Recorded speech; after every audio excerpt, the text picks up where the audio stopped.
Welcome back, everybody. This is another episode of HPTV where we help people thrive in all areas of your life, no matter what circumstances come in your way. And today we have a very special guest, a new friend of mine, a guy that's part of our Scorpion crew, if you will. We have a team of people in this cannabis industry that have come together to help educate people and do the right thing for people. And Anthony here is a very special part of our team, and we'll get into how he fits in and how he's worked in this industry. But Anthony, welcome to the show, my brother. How you doing? Thank you very much. I'm really happy to be here. You can pull that into you a little bit so you don't have to lean forward, and that way you can be comfy and we can just kind of relax. All right, perfect. Cool. So Anthony, welcome to the States. You're a world traveler. You just got off Burning Man. How was that? Oh, Burning Man was epic. It always is epic. Yeah. Yeah, I love it. It's actually the highlight of my year. Yeah.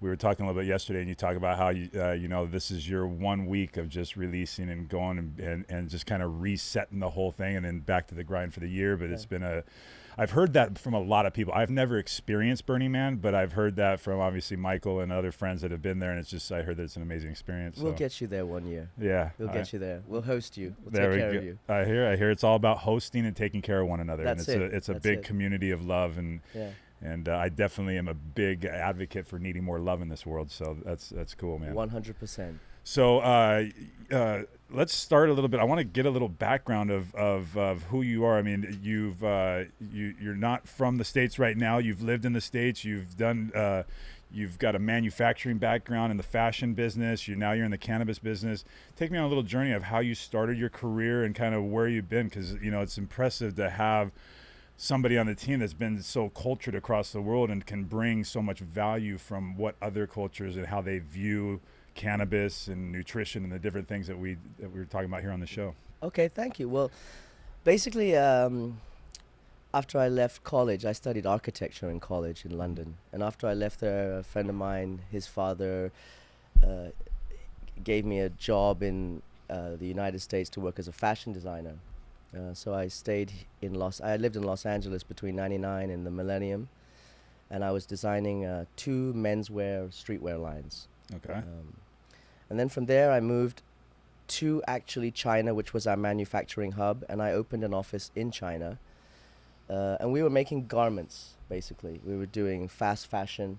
So I got into the cheap fast fashion cycle, following Forever 21, Zara, these kind of brands. Okay. And manufacturing for these kind of brands as well.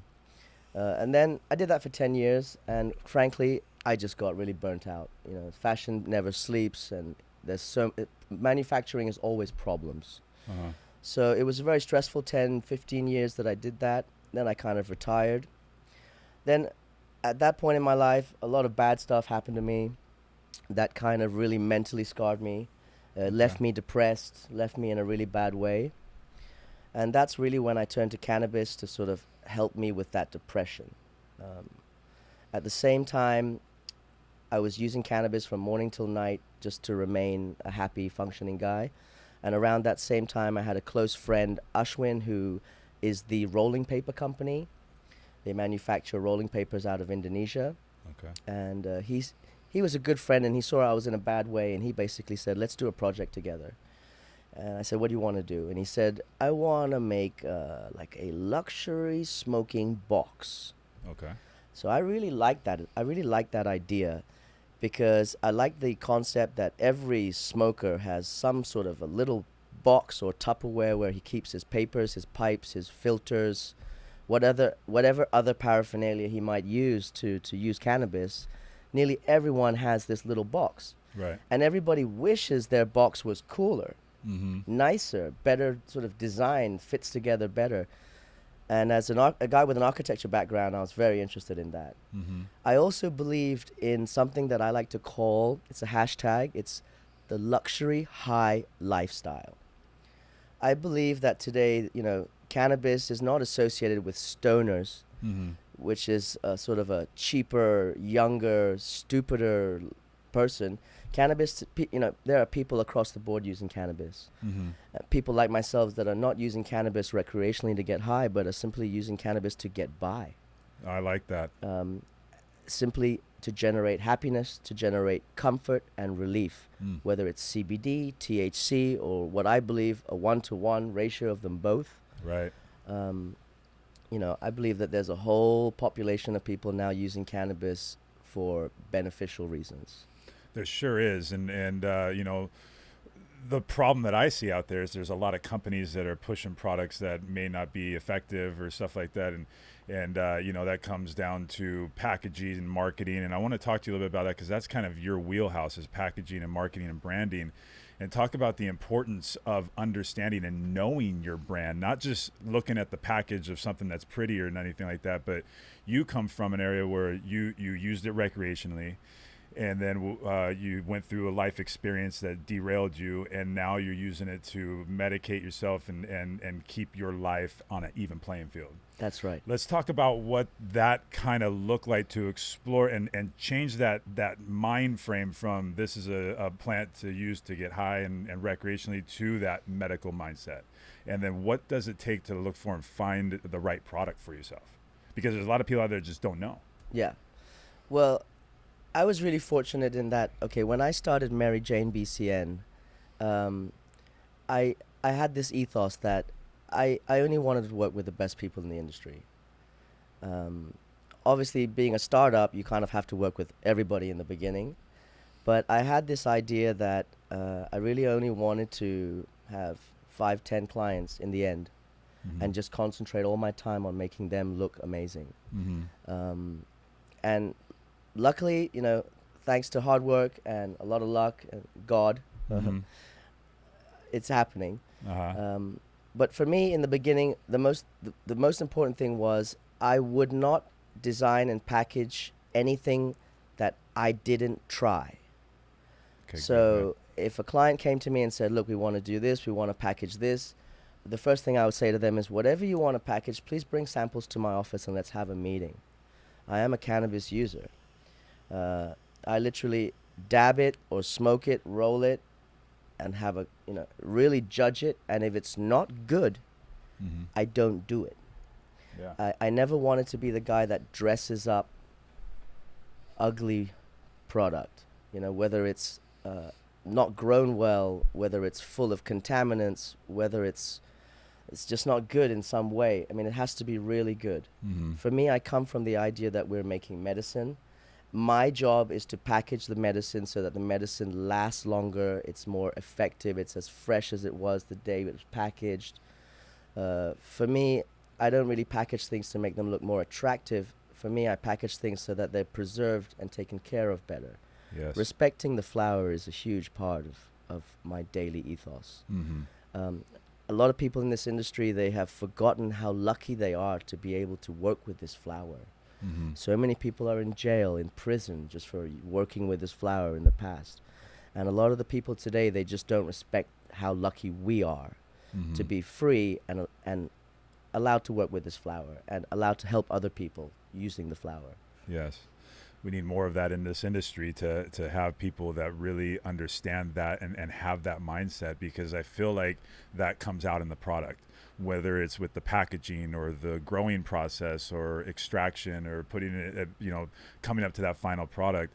If you're not respecting the flower and respecting the plant and understanding the right ways to nurture this plant, like, you know, Michael and I have talked about growing techniques and the different ways that people do it. I mean, there's so many layers of what that looks like, and I'm just so proud that to be associated with a man that puts that type of thought in a industry and in a position where most of that is graphic and visual for a lot of the people that are coming up.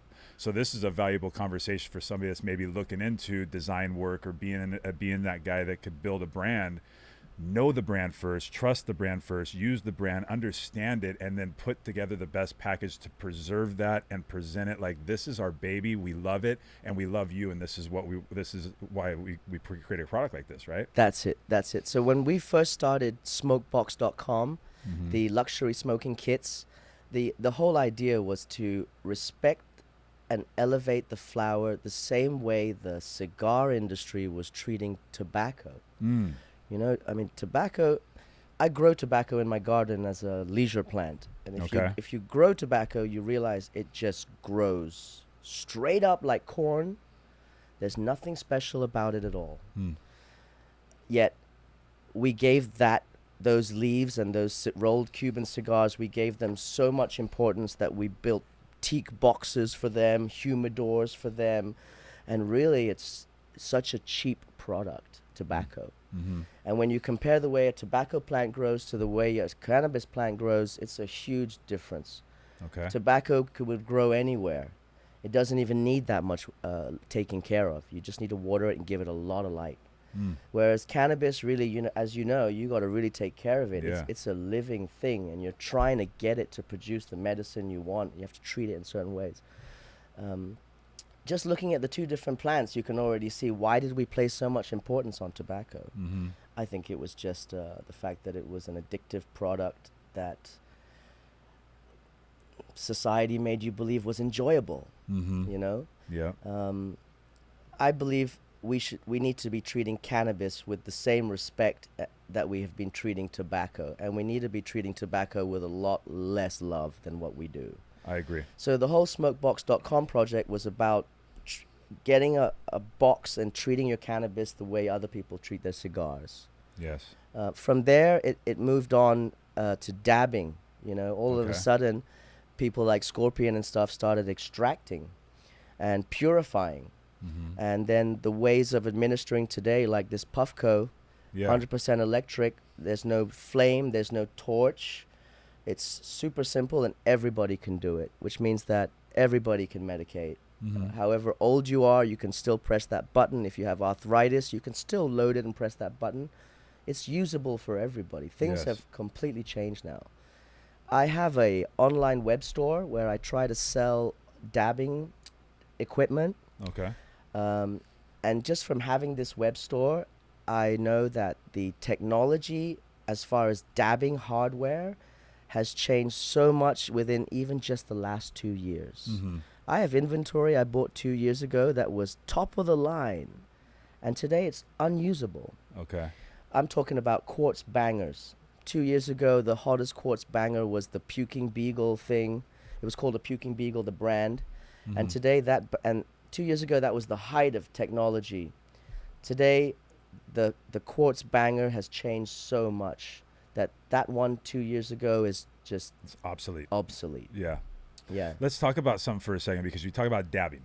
Now, the dabbing rigs and all that stuff, and even bongs. I mean, that as to somebody that's looking into cannabis as a solution for their health, mental health, physical health, whatever that be, they look at these tools and they think drugs, and they think it's bad, and it looks like crack pipes almost. Like it looks bad, but at the same time, it's evolved. We're looking at a piece right here that isn't that. It's clean. It's like, it's really, and so I want to talk about what the benefits of the difference between dabbing and smoking flower, because we talked about being able to extract and then having, a concentrated form and getting a very pure smoke. So tell me a little bit about the difference between that and the health benefit, maybe. Well, basically, even if you're smoking, I hope everybody today is smoking pure cannabis flower. And if you are smoking pure cannabis flower, one way you can judge the purity of your pure cannabis flower is the color of the ash. If your joint is burning and the ash is relatively white or a light gray, you can say it's pretty clean. Whatever chemicals were introduced into the plant to help it grow or blossom have been flushed out. If your joint burns black with a kind of a sort of a harsh aftertaste, then usually it still has chemicals in it, and probably smoking that cannabis is definitely not good for you. Which is why everybody turned to extracting.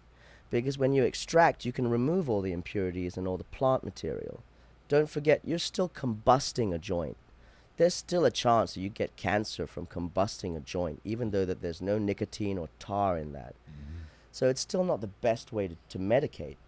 When they started extracting, they started purifying these things, and then technology for vaporizing came about. I know some of this equipment looks like you're doing some hard narcotics, but actually it's all designed to efficiently vaporize the cannabis oil so you can inhale it and ingest it without combustion. So there's no carbon monoxide, no carbon dioxide. What you're inhaling is just THC and CBD molecules that have been vaporized. Mm-hmm. Technically, that is the cleanest way to get it into your body.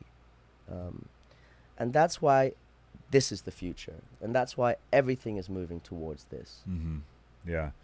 I'm impressed by it. I tried your rig yesterday at the shop, and it's amazing.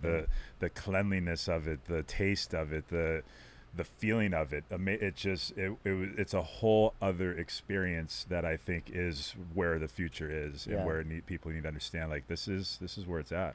So, I mean, literally today, this is the technology. It's the Puffco. You can swing that forward. It's the Puffco, and then it's the extracts. Obviously, here we've got some amazing scorpion extracts, right? Uh-huh. And this is now live rosin, so it's completely solventless. There's no chance that there is any solvent left in that, because there was never any solvent used to extract it. Today, the technology, we're just using ice and water to extract the trichromes, and then we're using heat and pressure to remove the oil from the trichromes. So it's a completely pure product today.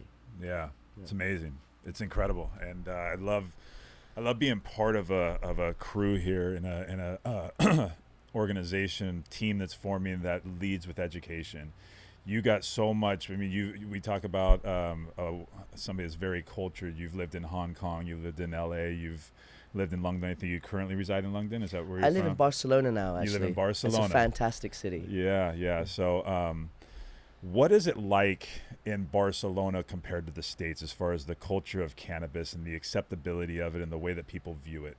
Well, actually, Barcelona, it's a very interesting place, because we're all living in this loophole where the local laws give their citizens a great deal of rights to do what they want to do, as long as it doesn't hurt your neighbors, which is a civilized thing. You know, it's a pretty civilized society. There are a lot of things about Spain that aren't so civilized, but this is one thing where the law really protects your human rights to do what you want, as long as you're not hurting anybody else. Mm-hmm. You can even hurt yourself.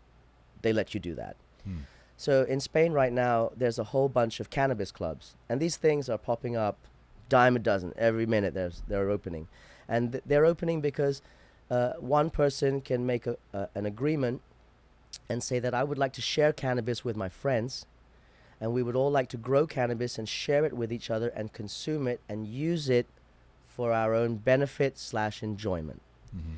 And so these clubs are basically a whole bunch of members that have all signed the same agreement. The more people that have signed this agreement, the more legal they are, technically, because it's more of their people asserting their right to do what they want. They've all signed an agreement that they would like to grow, share, use cannabis for enjoyment, leisure, and pleasure, and health. Mm-hmm. And the government says, right, as long as you do it in that property that's licensed, as long as nobody from the street can see what you're doing, and as long as you don't advertise what you're doing by social media or any other way, you and your buddies can all do that. That's fine. They even have regulations where they come in and check your ventilation system. But that's the only reason they do that, is because they want you and your buddies to enjoy cannabis and still be breathing clean air. Mm-hmm. So again, they're also taking care of you. They're like, okay, if you want to do this, you at least have to do this safely. So that's the way it's kind of being regulated, and that's the loophole in which it's legal. Mm-hmm. So now all these little cannabis clubs are all busy growing cannabis, producing different products from the cannabis for their members to share and enjoy. Cool. So it's a culture. It's something that's growing over there, and something that you could say the government's kind of staying away from and getting out of the way of, and allowing you to be able to do things. And that's cool. And we see that here in California. You know, obviously federally we haven't been lifted on all of the legalities of cannabis. I think it's pretty unfortunate, because cannabis, I believe, is the answer. Do you see many hemp products out in Spain or other parts of the world that are being used medicinally? Or Definitely. Yeah. I mean, as you know, here in Los Angeles, the rise of CBD, mm-hmm. cannabidiols, is huge. I mean, I've been coming to America a lot, and it's just amazing that you can get a CBD shot in your Robex juice now, and grab some CBD water on your way out, and CBD chapstick and Scorpion. I mean, their line of CBD is just outstanding. Yes. There's a lot of people faking it. There's a lot of people making terrible products. And there seems to be room for everybody. But I think the truth is the end users will decide what works. Mm-hmm. But it's very interesting that that's so widely available here in all these places. You know, GNC. Mm-hmm. You know, it's all there now. Yeah. Cannabis-derived CBD. So it's great to see, and I lost a grandfather and uncle to cancer, you know, and I personally I'm floored by your story. You know, thank you. I get so much positivity from your story, thank you, and the way you live and everything that you stand for. I lost two people to cancer, and the trouble was they would never even have listened to me if I had told them that this is how you treat it. Mm-hmm. They would have laughed at me, and they would have told me I'm an idiot, and it's very frustrating, you know. And I'm really happy to see that now people are starting to understand. They're starting to listen to what Rick Simpson has been saying since 1972, you know, 73 when he started saying that. Now people are listening to it, and there are many people that are standing up and said, I had cancer, like yourself, and I fixed myself. Mm-hmm. And I didn't do what the doctors told me to do. Mm-hmm. I did something else, and I'm alive, and they told me that I wouldn't be alive. Yeah. You know? Yeah. And I'm so happy to see that today, so that other people's uncles and grandfathers won't go the same way mine did. Mm-hmm. You know, I'm so happy that this movement, people are learning finally. Yeah.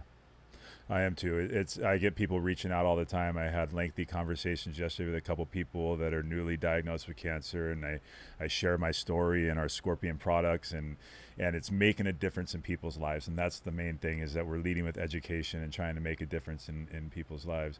You talked a little bit about, there's a lot of cancer patients out there, but there's a lot of people that deal with depression and things that happen in their life that derail them, and a lot of people don't know how to get out. You don't have to dive into what caused your derailment if you don't want to. If you do, you could share that. But I'd like to talk about that mental toughness of making a decision and what it took to get yourself from a pit that I know, because we talked a little bit about it, was pretty heavy, pretty dark. I mean, I don't know if I can handle that, going what I've gone through. How'd you get out of that? And I know cannabis was part of that answer, but we're talking about I want to talk about like the mental struggle of that situation in your life, and what was it that brought you out? Wow, that's a really tough thing to kind of recap, but I guess we start with what happened to me. So I first had, I was married, and we were trying to have a baby, and basically my wife at the time, at 5.5 months, we were told that actually the baby was alive and fine inside her, but actually the small intestine was outside of the baby's abdomen. And at that point, the doctors gave us a choice. They said, look, this is going to be a problem, and we can terminate and this and that. But obviously, it's a 5.5 month baby inside her, so it's not so simple. It's not like getting an abortion after a month. Uh-huh. And then, long story short, I had to go through all of that with her, and it really kind of scarred me for life. And after that, I met another woman who ended up being like a con woman, you know, and messing up my life even more. And it just totally derailed me. I'd lost all my confidence. I was somehow living in fear even. Mm-hmm. And I was definitely depressed. Didn't leave my bed for 6 months other than to go to the toilet. Oh man. I couldn't even get myself to clean my house for some reason. And I was just living in like squalor. It was the strangest thing. Then somebody said, hey, go do some sort of self-help course. I did the Landmark Forum. It helped me a lot. That really, that was really somebody talking to me and talking sense to me and making me see it. But the whole time I was medicating on cannabis. I mean, I'll be honest with you. What got me to that first meeting was the fact that I could wake up and wake and bake. Mm-hmm. And that's what got me out of bed. Okay. And then it got me dressed, and then I ended up in that place with those people that talked to me and helped me. Mm-hmm. And they didn't know it, but every time we had a break, I went out and I smoked cannabis, and I came back and I listened to them some more. And before I went to bed, I felt terrible. I smoked cannabis, and I went to bed. And the next day I woke up. I didn't really want to go back, but I smoked cannabis and I felt better. I went back. And it was just day by day like this. I'm a little embarrassed to say it, but what gets me out of bed in the morning, and this is at 5 a.m. in the morning, is the fact that I can smoke cannabis. Don't be embarrassed of that. Yeah, and that gets me out of bed. I roll out of bed, I roll a joint, or I load up the Puffco, I medicate, and then it's 5:20 a.m. and I start to go to work. Yeah. You know, I start to plan my day. I have a young daughter, so I have to get her dressed, get her to school, get her fed. Thanks to cannabis, I can do all of this. And then obviously I go to work. I work for my clients like Scorpion, and I have to be super creative. As soon as I go to the office, first thing I do is a big dab. And then I get to work. Yeah. You know, but because I woke up at 5:20 and I had a little smoke, I've already planned my whole day. So I already know what's going to happen, what I need to do, what needs to get done. It just somehow cannabis just gives me what I need to get through everything. And not just to sort of slide by, but to kill it every time. Yeah. Ever since I've known, I mean, your energy is just like very infectious. Like I just want to hang out with you more. You're smiling a lot. I mean, you've been through a lot of it. I could see you're passionate about this plant because it's affected your life so much in such a positive way. And you know, I'm pretty much the same thing. I don't quite wake up at 5 a.m, but when I wake up, you know, and I'm part of my morning routine is that joint or that blunt or, you know, something to get that going. But it's a constant thing throughout the day is that I'm introducing cannabis, whether it's CBD, THC, all of it, the entire plant throughout the day. And like you, man, it doesn't hold me back. I'm not a stoner by any means, but I enjoy the plant for what it is. I enjoy the fact that it does give me a balance in life. And yeah, I can have a little bit more to take the edge off at the end of the day, but I never feel drunk or high or I don't lose control. And in fact, I am more focused.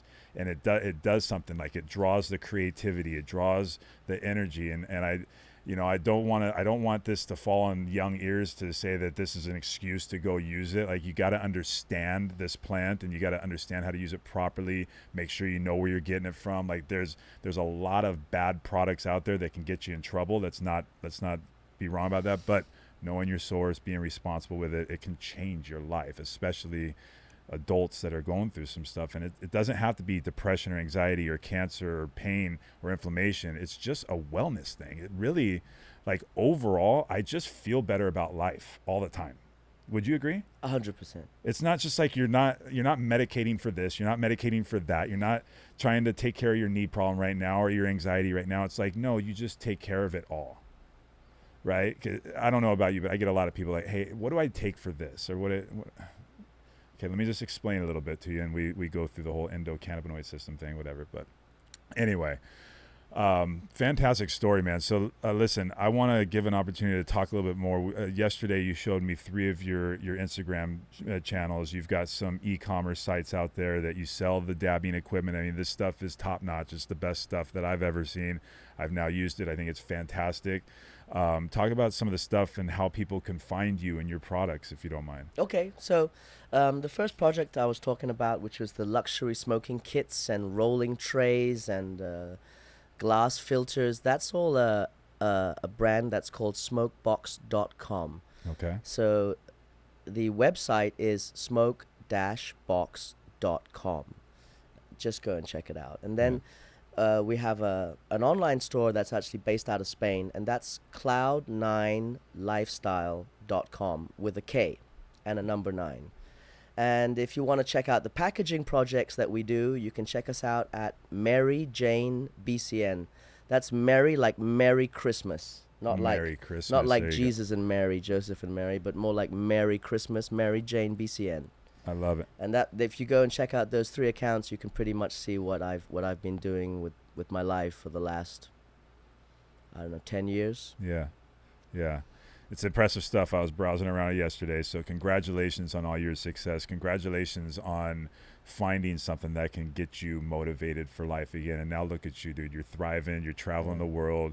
You've got a healthy daughter that I can see that's beaming through you right now. And I'm happy to know you. I'm happy that we've got introduced over the last couple of days. I'm looking forward to the future of learning from you, working on projects with you, because you're super talented, and we're here on the same team. So thank you for being here. I can't wait to get home and start working on your stuff, to be honest. It's going to be fun, man. We're going to be releasing some stuff here soon. My man. Thank you very much. So anyway, this has been another episode of HPTV, where we help people thrive. And I hope that you guys understand that I'm bringing people from all different types of walks and different industries. Cannabis is a big one because of my passion for it and my affiliation with Scorpion and what Scorpion has done in my life as a brand, not just in the CBD side, but in the THC side, the entire plant, and the knowledge that I've gotten from it. And this is just an extension of that. I got a mentor and a partner, if you will, in this business, Michael Teague, that has given me so much knowledge and so much benefit in my life from this plant. And now look, I got another brother named Anthony that's blessed me with some great knowledge and fantastic stuff to continue this journey to health and wellness. So please come back for more. We're going to keep bringing it to you, but we'll see you next time. This has been another episode. Thank you. Thank you.